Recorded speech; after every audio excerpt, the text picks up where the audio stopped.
मुख्यमंत्री जी भी यहाँ पर आए थे, तमाम आश्वासन देकर गए हैं, लेकिन फिर वही सवाल खड़ा होता है कि लगातार 5 दिन बीत चुके हैं, लेकिन जो बॉडी है उसका पोस्टमार्टम नहीं हुआ, अंतिम संस्कार नहीं हुआ है। तो क्या लगता है सर, ये जो वादे हैं या एक तरह से सांत्वना है, ये झूठी है ऐसे कहने के लिए है? देखिए, मुख्यमंत्री ही असल में दुख्यमंत्री हैं हमारे लिए।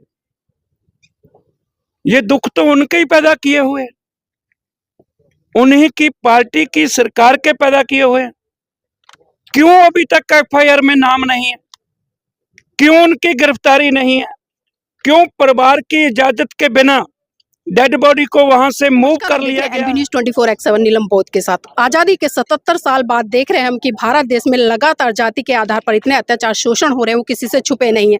आज हम अगर एक चपरासी से लेकर राष्ट्रपति तक की बात करें तो हमें आए दिन ऐसी घटनाएं देखने को मिल जाती है भारत देश में। चाहे किसी भी गली कूचे में आप निकल जाए, जब कहीं ना कहीं जाति आगे आती है तो कहते हैं ना, एक कहावत है कि जाति है कि जाति नहीं। चाहे आप डॉक्टर बन जाए, इंजीनियर बन जाए, जज बन जाए, यहाँ तक कि सुप्रीम कोर्ट के चीफ जस्टिस तक बन जाए, लेकिन जो जाति व्यवस्था है वो आपका पीछा नहीं छोड़ती है। चंडीगढ़ में जिस तरह से घटना घटी आप सभी जानते हैं, मैं बात कर रही हूँ, जी हाँ, आदरणीय एसपी पूरण सिंह जी की। लगातार 5 दिन बीत चुके हैं, परिवार पूरा पीड़ा से गुजर रहा है, समाज के लोग भी चित्कार कर रहे हैं, लेकिन गूंगी बहरी सरकार या प्रशासन किसी भी तरह से अभी चुप्पी तोड़ नहीं रही है।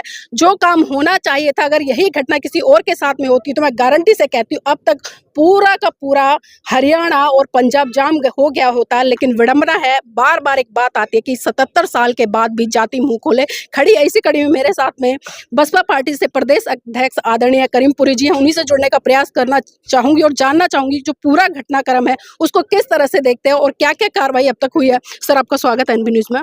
धन्यवाद। सर, जानना चाहूंगी अभी तक पूरा घटनाक्रम क्या है, आप अंदर थे, चर्चा हुई है परिवार से, और जो एक घटना घटी है इसको किस तरह से देख रहे हैं? सबसे पहले तो हम वाई पूर्ण कुमार, बड़े आईपीएस अधिकारी जिनको 10 साल पहले राष्ट्रपति अवार्ड भी मिला उनके अच्छे काम के लिए, जो उनका जातिवादी व्यवस्था द्वारा उत्पीड़न किया गया और जातिवादी मनुवादी प्रबंध ने हमारे इतने बड़े अधिकारी को खा लिया, तो हम इस सारे घटनाक्रम की निंदा करते हैं और पूर्ण तौर पे परिवार के दुख में शामिल है। सरकार को ये सारी कार्रवाई करनी चाहिए थी बिना किसी देरी के, लेकिन एफआईआर जो दर्ज हुई और एफआईआर में दोषियों के नाम शामिल नहीं हुए, तो इससे सरकार की इंटेंशन का पता चलता है कि ये सरकार भारतीय जनता पार्टी की हो या कहीं कांग्रेस की भी होती है। ये अंग्रेज गए, 78 साल बीत गए, लेकिन ये व्यवस्था बदलने के लिए इन्होंने आज तक कोई काम नहीं किया। तो बहुजन समाज पार्टी, एक तरफ हम इसकी निंदा करते हैं, परिवार के दुख में शामिल हो रहे हैं, और दूसरा हमने परिवार को भरोसा दिया है। उन्होंने अभी हमें ये बताया है कि हमारी बातचीत चल रही है, शायद सरकार अपनी गलती को ठीक करे। हम भी ये कहना चाहते हैं कि सरकार अपनी नीयत और नीति जो अभी तक उसकी नजर आई है कि वो क्रिमिनल को प्रोटेक्शन दे रहा है, कि वो इस नीयत और नीति में बदलाव करे। वो क्रिमिनल को प्रोटेक्शन देने की बजाय जो विक्टिम्स हैं, जो पीड़ित हैं, उनको जस्टिस, इंसाफ इंश्योर करे। सर, हम लगातार देख रहे हैं, सत्ता पक्ष हो या विपक्ष हो, तमाम पार्टियों के नेता यहाँ पर आ रहे हैं, आश्वासन देकर जा रहे हैं, लेकिन जो एक कार्रवाई होनी चाहिए थी वो कार्रवाई अब तक नहीं हो रही है। तो इसको किस तरह से देख रहे हैं? देखिए, मैं आपको बताऊं, मैंने कहा कि जब सुप्रीम कोर्ट का चीफ जस्टिस इस व्यवस्था में सुरक्षित नहीं है जी। तो एडीजी या गांव का कोई साधारण व्यक्ति कैसे सुरक्षित हो सकता है? इसका परमानेंट सलूशन तो व्यवस्था परिवर्तन है, मनुवादी व्यवस्था को बदलना, जो डॉक्टर अंबेडकर साहब कह के गए, साहब कांशीराम कह के गए, और पॉलिटिकली यूनाइट होना। देखो ना, अब कितना परिवार बड़ा है, उनके साथ हो रहा है, जिस परिवार में विधायक भी है, लेकिन सर इसमें कुछ चीज़ें और निकल कर आ रही है। जिस तरह से हम देख रहे हैं जो सोशल मीडिया है, मेन स्ट्रीम मीडिया हो, उस पर एक चर्चा बहुत ज़्यादा चली हुई है कि इतने बड़े पुलिस अधिकारी को जो थाने में कोई मंदिर बना हुआ है वहाँ भी नहीं घुसने दिया जाता, उसके ऊपर लगातार जाति सूचक शब्दों से संबोधित किया जाता है, तरह तरह की मानसिक प्रताड़नाएं दी जाती हैं। तो क्या जो एक व्यवस्था है, जो संवैधानिक व्यवस्था है और जिस लोकतंत्र की या जिस खूबसूरती की हम बात करते हैं, क्या आज वो सही मायने फलीभूत हो रही है? फिर पर्टिकुलर जो 77 साल पहले था आज़ादी के बाद, आज भी जो बहुजन समाज के लोग हैं उनके साथ में ऐसा हो रहा है? देखिए, इस व्यवस्था में दो ही तरह के लोग हैं। एक है बेनिफिशियरी और एक है जिनका विक्टिमाइजेशन हो रहा है, विक्टिम्स।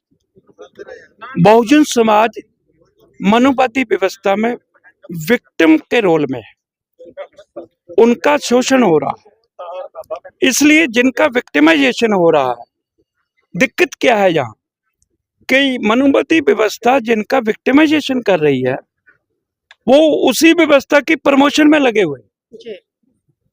और वो प्रमोशन जो है मनुवादी व्यवस्था की, वो उन्हीं की जनरेशन के लिए खड्डा खोद रही। इसलिए हमारा ये सबको खुल्लम खुल्ला अपील भी है, सद्दा भी है कि इस व्यवस्था को बदलने के लिए हमें पॉलिटिकली यूनाइट होना पड़ेगा और political unity under the leadership of बहन कुमारी मायावती।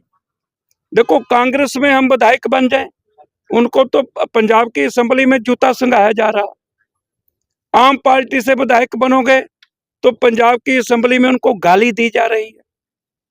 ये बहुजन समाज पार्टी ही इस व्यवस्था को बदल सकती है और इस पीड़ा से मुक्ति दिला सकती है। साहब कांशीराम अंबेडकर साहब, फूले शाहू, पेरियर नारायणन जो हमें रास्ता दिखा के गए हैं, तो हमें तो पीड़ितों को हमारी अपील है कि आओ आओ सामाजिक व्यवस्था, इस सामाजिक परिवर्तन के लिए, आर्थिक मुक्ति के लिए हम पॉलिटिकली यूनाइट हों बहुजन समाज पार्टी के राजनीतिक मंच पे। सर अभी आपके परिवार से बात हुई है, परिवार की क्या मांग है इस पूरे प्रकरण को लेकर?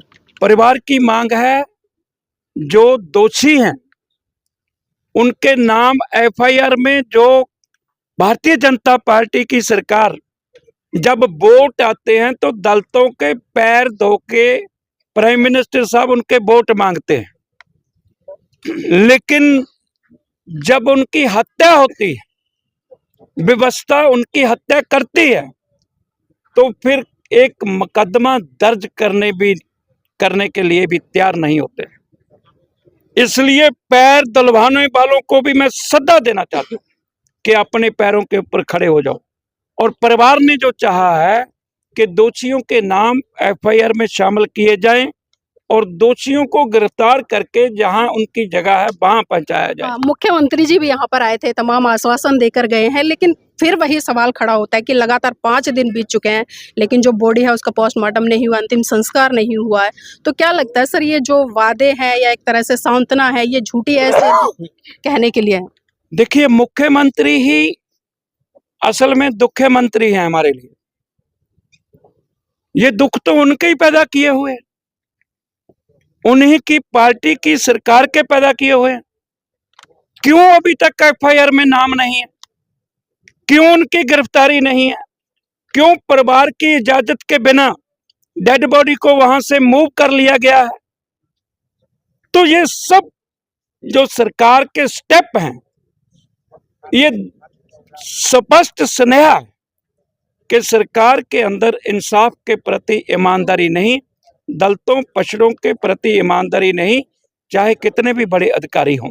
सर आपको लगता है नहीं है, मैं सवाल करूं क्योंकि लगातार ये सवाल भी उठ रहा है कि जो व्यवस्था अत्याचार शोषण करती है, बाबा साहब ने भी कहा था कि ऐसी व्यवस्था को लात मार देनी चाहिए, लेकिन आज कहीं ना कहीं बहुजन समाज उसी व्यवस्था में उलझा हुआ है, उसी की जय जयकार कर रहा है। तो क्या लगता है ऐसे में जो अत्याचार शोषण आज हो रहे हैं जाति के आधार पर, वो रुक जाएंगे?